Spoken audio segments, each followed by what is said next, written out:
నమస్తే welcome to OK TV. Court తీర్పుకు సంబంధించి బీసీ రిజర్వేషన్ స్థానిక సంస్థ ఎన్నికల్లో బీసీ రిజర్వేషన్కి సంబంధించి కోర్టు తీర్పు ఆల్రెడీ పెండింగ్లో ఉంది. ఈ 8వ తారీఖున దాని మీద ఒక క్లారిటీ వచ్చే ఛాన్స్ ఉంటుంది. ఇప్పుడు ఈ గ్యాప్లో ఆల్రెడీ ఎన్నికల షెడ్యూల్ అయితే రిలీజ్ చేయడం జరిగింది. ఎన్నికల కమిషన్ నుంచి షెడ్యూల్ విడుదల అవడం జరిగింది. అన్ని పార్టీలు కూడా దాని మీద అభ్యర్థులకు సంబంధించి ఫోకస్ పెట్టింది. అన్ని జెడ్పీటీసీ లేకపోతే ఎంపీటీసీ కావచ్చు, జెడ్పీటీసీ కావచ్చు, జెడ్పీ చైర్మన్లకు సంబంధించి కావచ్చు, అలాగే సర్పంచ్లకు సంబంధించి కావచ్చు, ఇప్పటికే ఫోకస్ చేసినట్టుగా కనపడతా ఉంది. నిన్న దసరా సందర్భంగా కూడా చాలా పార్టీలకు సంబంధించి చాలామంది అభ్యర్థులు వాళ్ళ సన్నిహితంగా ఉన్న వాళ్ళకి ఈ లిక్కర్ కావచ్చు, లేదంటే మటన్ కావచ్చు, నిన్న మటన్ బంద్ కాబట్టి మటన్ లిక్కర్ కూడా సప్లై చేసిన పరిస్థితి. అంటే ఆ రేంజ్లో లాబింగ్ జరుగుతుంది ఇప్పటికే. మరి కోర్టు ఏ రకమైన తీర్పు ఇస్తుంది అనేది ఇంకా క్లారిటీ లేదు. కొంతమంది ఈ జీవో నెంబర్ 9 యాక్సెప్ట్ చేయదు, కోర్టు ఖచ్చితంగా కొట్టేస్తుంది, మళ్ళీ ఇది క్యాన్సిల్ అవ్వాల్సిందే, రీషెడ్యూల్ చేయాల్సిందే అని చెప్పి ఇప్పటికే కొన్ని వార్తలు రావడం జరిగింది. నేను కూడా దీనికి సంబంధించి ఒక క్లియర్ ఎక్స్ప్లెనేషన్ కూడా చెప్పడం జరిగింది గతంలో. కానీ ఏదైనా కానీ ఈ సర్పంచుల విషయం మనం మాట్లాడుకోవాలి ప్రధానంగా. ఎందుకంటే సర్పంచులు అనేవాళ్ళు ఒక గ్రామానికి వాళ్ళొక రాష్ట్రానికి ముఖ్యమంత్రి ఎలాగో ఒక గ్రామానికి ఒక సర్పంచ్ అనే వ్యక్తి ఆ రకమైన రెస్పెక్ట్ ఉంటుంది సర్పంచ్ మీద. సరే ఏ విధమైన కావచ్చు, ఆ మినిమం శాలరీ ఎంతో ఉంటుంది, మిగతా అన్నీ కూడా ఇంకా ఆ గ్రామానికి సంబంధించి ఏదైనా కూడా సర్పంచే చూసుకోవాలి, ఆ సర్పంచే బాధ్యుడు కూడా. అలాంటి సర్పంచ్లు గత 10 సంవత్సరాల నుంచి పనులు చేయించి విచ్చలవిడిగా అప్పులు చేసి పనులు చేయించి గ్రామాల్లో ఇలా ఈ వైకుంఠ ద్వారం అని గత ప్రభుత్వం కొన్ని ట్రాక్టర్లని, వైకుంఠ ద్వామాలని రకరకాల ఇనిషియేటివ్ తీసుకుని కొన్ని కన్స్ట్రక్షన్స్ చేపట్టామని చెప్పిన ఈ ప్రభుత్వాలు ఇవన్నీ కూడా సర్పంచులు ఎక్కడెక్కడో అప్పులు చేసి కొన్ని చోట్ల అయితే కోట్లలో అప్పు ఉన్న పరిస్థితి సర్పంచులకి. వాళ్ళు ఏం చేయాలో 10 సంవత్సరాల నుంచి బిల్లే రిలీజ్ అవ్వలే. గత ప్రభుత్వంలో బిల్లు రిలీజ్ అవ్వలే. ఈ ప్రభుత్వం వచ్చిన తర్వాత కూడా వాళ్ళు చాలాసార్లు సెక్రటరేట్ ముట్టళ్ళని ధర్నాలు చేసిన పరిస్థితి, చాలామందికి వినతి పత్రాలు ఇచ్చిన పరిస్థితి. కానీ ఎక్కడా కూడా వాళ్ళకి రావాల్సిన బిల్లులు ఇప్పటికీ రాలే. ఇప్పటికీ కూడా మొన్న ఏదో 100 కోట్లు రిలీజ్ చేస్తున్నామని అన్నారు, కానీ దాని మీద కూడా క్లారిటీ లేదు. అది రిలీజ్ చేస్తారా, ఏ డేట్ని రిలీజ్ చేస్తారనే క్లారిటీ కూడా లేదు. మరి ఇప్పుడు సర్పంచ్ ఎన్నికలు మరి ఏ విధంగా మరి సర్పంచ్ అభ్యర్థులు ముందుకు వచ్చే పరిస్థితి ఉంటుంది? ఆల్రెడీ అప్పుల్లో ఉన్న వాళ్ళు పోటీ చేయలేరు. ఎందుకంటే ఇప్పుడు మళ్ళీ పోటీ చేస్తే అప్పులే తప్పితే ఏముండదు, వాళ్ళకు వచ్చేది ఏముండదు. మీదికెళ్ళి మళ్ళీ అప్పు అయ్యే పరిస్థితి, కనీసం 10 లక్షలైనా అప్పు అయ్యే పరిస్థితి ఉంటుంది ఈరోజు సర్పంచ్ క్యాండిడేట్కి ఈజీగా. మరి ప్రభుత్వం నుంచి అంటే ఇప్పుడు ఏ పార్టీ నుంచి ఏమన్నా ఇస్తారా? ఇవ్వరు. ఏ పార్టీ కూడా వాళ్ళకి అండగా పెద్దగా ఇచ్చే పరిస్థితి ఉండదు. ఏమైనా చిల్లర ఖర్చులకి ఇచ్చే పరిస్థితి ఉంటుంది తప్పితే మిగతాది అంతా కూడా సర్పంచ్ పడాల్సిన పరిస్థితి, నెలలు తరబడి. మరి ఈ పరిస్థితుల్లో ఖచ్చితంగా ఈ సర్పంచ్ ఎన్నికలపై బకాయిల ఎఫెక్ట్ ఖచ్చితంగా ఉంటుంది. నేను గతంలో కూడా మాట్లాడేది, గత బకాయిలకు సంబంధించిన ఎఫెక్ట్ ఖచ్చితంగా ఈ సర్పంచ్ ఎన్నికల్లో ఉంటుంది, అడ్డుపడే పరిస్థితి కూడా ఉంటుంది. ఇప్పుడు కొత్త వాళ్ళకి ఇస్తే మరి పాత వాళ్ళు ఆల్రెడీ అప్పులు చేసి అక్కడ కన్స్ట్రక్షన్ చేసిన వాళ్ళు, లేకపోతే అప్పులు చేసి ఉన్నవాళ్ళు, బకాయిలు ఉన్న సర్పంచ్ ఊరుకునే పరిస్థితి ఉండదు. అక్కడక్కడే మళ్ళీ ఒక కొట్లాట స్టార్ట్ అయ్యే పరిస్థితి ఉంటుంది. మరి ఇప్పుడు ప్రభుత్వం ఏం చేయాలా? మరి బకాయిలు తీర్చే పరిస్థితి ఉండాలా? మరి టైం లేదు కదా. ఆల్రెడీ ఎలక్షన్ నోటిఫికేషన్ ఉంది, ఆల్రెడీ ఎలక్షన్కి సంబంధించిన ఈ నోటిఫికేషన్ షెడ్యూల్ 9వ తారీఖు నుంచే కాబట్టి ఈ ఎలక్షన్ కోడ్ ఆల్రెడీ ఉంటుంది గ్రామాల్లో. మరి ఈ టైంలో ఏది కూడా రిలీజ్ చేసే పరిస్థితి ఉండదు. ఏదైనా కానీ ఏ పని గవర్నమెంట్ నుంచి చేసే పరిస్థితి అక్కడ ఉండదు. సో ఈ బకాయిలు కూడా రిలీజ్ చేసే పరిస్థితి ఉండదు ఇప్పుడు. మరి ఇప్పుడు ఏం చేయాలా? మరి వీళ్ళు ముందుకు వచ్చే పరిస్థితి ఉంటుందా? చాలామంది ఇప్పటికే పార్టీలకు సంబంధించిన చెప్పాను కదా, లిక్కర్ ఇవ్వడమో లేకపోతే ఈ దీనికి సంబంధించిన మటను నిన్న గట్టిగానే లాబింగ్ జరిగింది, పాపం బుజ్జగించే పరిస్థితి జరిగింది. కానీ చాలామంది వినే పరిస్థితుల్లో కూడా లేరు. ఎందుకంటే చాలామంది ఆత్మహత్యలు చేసుకుని చనిపోయారు సర్పంచులు. దాన్ని కూడా పట్టించుకునే నాదుడు లేడు ఇప్పటికీ.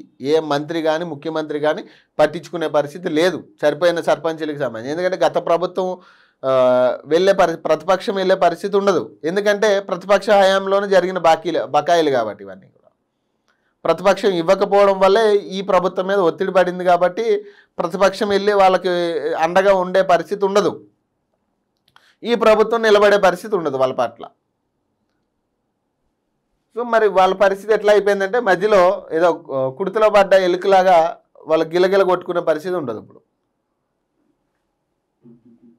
బీఆర్ఎస్ హయాంలో విడుదల కాని నిధులు, అప్పులు చేసి మరీ పనులు చేసిన సర్పంచులు, ఆ తిప్పలు తాము పడలేమంటూ తేల్చి చెబుతున్న నేతలు, సర్ది చెబుతున్న వివిధ పార్టీల నాయకులు. అన్ని పార్టీల్లోనూ ఇదే పరిస్థితి. సర్పంచ్ ఎన్నికల నిర్వహణకు ఎలక్షన్ కమిషన్ ఏర్పాట్లు వేగవంతం చేసింది. ఈ నెల 31వ తేదీ నుంచి 3 దశల్లో ఎన్నికలు నిర్వహించనున్నట్లు ప్రకటించింది. అంతకు ముందే ఎంపీటీసీ జెడ్పీటీసీ ఎలక్షన్స్ జరుగుతున్నాయని. ఈ నేపథ్యంలో గ్రామాల్లో రాజకీయం వేడెక్కింది. అయితే గత బీఆర్ఎస్ ప్రభుత్వ హయాంలో దయనీయ పరిస్థితులను గమనించిన నాయకులు ఇప్పుడు సర్పంచ్గా పోటీ చేసేందుకు వెనకడుగు వేస్తున్నారు. ముఖ్యంగా బీఆర్ఎస్ పార్టీ నుంచి రంగంలోకి దిగేందుకు నిరాశ చూపిస్తున్నారు. అప్పుల భారంతో సరిపడ నిధులు విడుదల చేయకుండానే గత బీఆర్ఎస్ ప్రభుత్వం అభివృద్ధి పేరిట గ్రామాల్లో అనేక కార్యక్రమాల్లో శ్రీకారం చుట్టింది. వైకుంఠ ధామాలు, క్రీడా ప్రాంగణాలు, పార్కులు, రోడ్లు, మొక్కల పెంపకం, ట్రాక్టర్ల కొనుగోలు వంటి పనులు చేపట్టింది. పనులు చేయకుంటే సస్పెండ్ చేస్తామని బెదిరించడంతో అప్పటి సర్పంచులు అప్పులు చేసి మరీ పనులు చేపట్టారు. ఆ తర్వాత బిల్లుల కోసం ఏండ్ల తరబడి ఎదురు చూశారు. బిల్లులు రాక విసిగి వేసారిపోయారు. అప్పు తీర్చలేక తీవ్ర ఆర్థిక ఇబ్బందులతో సర్పంచులు ఆత్మహత్యలు సైతం చేసుకున్నారు. సర్పంచ్ స్థానాలకు రిజర్వేషన్లు ఖరారు కాగా చాలా చోట్ల బరిలో దిగేందుకు నాయకులు వెనకడుగు వేస్తున్నట్లు చర్చ జరుగుతున్నది. తాము ఎన్నికల్లో ఖర్చు చేయడం, ఆ తర్వాత అభివృద్ధి పనులకు నిధులు వేచించి అవి విడుదల కాకుండా ఏండ్ల తరబడి కార్యాలయాల చుట్టూ తిరగడం తమ వల్ల కాదని తెగేసి చెప్తున్నారు. అయితే ఎన్నికల్లో పోటీ చేయాలంటే పార్టీనే మొత్తం ఖర్చు పెట్టుకోవాలంటూ షరతులు విధిస్తున్నట్లు తెలిసింది. రిజర్వేషన్లు ఖరారైన తర్వాత ఉమ్మడి వరంగల్ జిల్లాలోని ఓ నియోజకవర్గంలో ముఖ్య నాయకులకు ఈ పరిస్థితి ఎదురైందని చెబుతున్నారు. పోటీ చేయగలిగిన వారిని ముఖ్య నేతలు పిలిపించి మాట్లాడగా తాము విధించే షరతులకు ఒప్పుకోవాలని వారు చెప్పినట్లు తెలిసింది. దీంతో బుజ్జగించి ఒప్పించి మెప్పించి పోటీలో ఉండే విధంగా చేసినట్లు సమాచారం. గత అనుభవాలు తమ కండ్ల ముందు కదలాడుతుంటే ప్రత్యేకంగా తమకు ఎవరు చెప్పాల్సిన అవసరం ఉంటుందని గ్రామాల నాయకులు ప్రశ్నిస్తున్నారు. తమ ఆర్థిక పరిస్థితి అంతంత మాత్రమేనని, ఇంకా ఎన్నికల్లో నిలబడితే అప్పులు పాలు కావడం తప్ప మరొకటి ఉండదని అంటున్నారు. దీంతో ముఖ్య నాయకులకు ఏం చేయాలో పాలుపోవడం లేదని సమాచారం. చివరికి విజయ అవకాశాలు ఎక్కువగా ఉన్న వారిని బుజ్జగించి వారికి భరోసా కల్పించి ఎన్నికల్లో నిలబడేలా చేస్తున్నారని సమాచారం. రిజర్వేషన్లు ఖరారు కావడంతో జెడ్పీటీసీ, ఎంపీటీసీ, సర్పంచ్ ఆశావాహులపై పండుగల ఎఫెక్ట్ పడుతుందని ఆయా పార్టీల నాయకులు చెబుతున్నారు. తెలంగాణలో అత్యంత ప్రతిష్టాత్మకంగా జరుపుకునే దసరాకు ఖర్చు భారీగానే ఉంటుంది. ఓటర్లను మచ్చిక చేసుకోవడానికి ఆశావాహులు మటన్, చికెన్, మద్యం బాటిళ్లతో ఏర్పాట్లు చేసుకున్నట్లు సమాచారం. ఎవరికి తోచిన స్థాయిలో వారు తమకు నమ్మకం అనుకున్న తనతో పాటు తిరిగే పార్టీ ముఖ్య నేతలను సంతృప్తి పరిచే విధంగా ప్రయత్నాలు చేస్తున్నారు. గ్రామంలో ప్రధానంగా అధికార కాంగ్రెస్, బీఆర్ఎస్ పార్టీలకు చెందిన నేతలు ఖర్చు పెట్టడంలో ముందున్నారని చర్చ జరుగుతుంది. సో దీనికి సంబంధించి ఆల్రెడీ మొన్న ఈటల రాజేంద్ర గారు చెప్పారు, ఓపెన్గానే చెప్పారు, ఈ ఎన్నికలు జరగవు అని. ఒక వీడియో కూడా రిలీజ్ అయింది దానికి సంబంధించి. ఈ ఎన్నికలు జరగవు, ఎవరు తొందరపడవద్దు, ఎక్కడా కూడా గ్రామ స్థాయిలో ఖర్చులు, సర్పంచులు కావచ్చు, జెడ్పీటీసీలు అవ్వాలనుకున్న వాళ్ళు కావచ్చు, ఇప్పుడే మీరు ఖర్చులు పెట్టవద్దు, ఇది వృధా ఖర్చు అని చెప్పి ఆయన తేల్చి చెప్పడం జరిగింది. నాకు తెలిసి ఈ ఎన్నిక ఖచ్చితంగా 95% ఎన్నికలు ఖచ్చితంగా ఆగే పరిస్థితి ఉంటుంది. రేపు కోర్టు తీర్పు కనుక అటు ఇటు అయితే ఎన్నికలు మళ్ళీ ఆగే పరిస్థితి ఉంటుంది. దాన్ని మళ్ళీ పోస్ట్పోన్ చేసే పరిస్థితి ఉంటుంది. చేయాల్సిందే పోస్ట్పోన్. మరి దీనికి సంబంధించి ఇప్పటికే చాలామంది సర్పంచులు నాశనం అయిపోయే పరిస్థితి వచ్చింది. నాశనం అయిపోయిన పరిస్థితే. గతంలో పాపం ఖర్చులు పెట్టి వివిధ కార్యక్రమాలకి వాళ్ళని ఏదో బెదిరించో ఏదో మొత్తం అప్పుడు ఖర్చు పెట్టించారు. ఇప్పుడు చేతులు ఎత్తేసారు. ఆ గవర్నమెంట్ ఎట్లానే లేదు, ఆ ముఖ్యమంత్రి కనీసం మాట్లాడే పరిస్థితి కూడా లేదు వాళ్ళతో. ఈ ముఖ్యమంత్రి కూడా వీళ్ళని పట్టించుకునే పరిస్థితిలో వీళ్ళ సమస్య ఇప్పటికీ పట్టినట్టే ఉన్నట్టు కనపడతా ఉంది గవర్నమెంట్. మరి వీళ్ళ పరిస్థితి ఏంది? మరి బిల్లులు రిలీజ్ చేసే టైం ఇప్పుడు లేదే, ఎన్నికల కోడ్ ఉంది, బిల్లులు రిలీజ్ చేసే సమయం కాదు. ఇంకా వాళ్ళు ఏంటంటే ఏదో బుజ్జగించో బామాలో ఇంకా గెలుస్తాడు అనుకున్న వ్యక్తుల్ని మాత్రం వీళ్ళు బుజ్జగిస్తున్నట్టు కనపడతా ఉంది.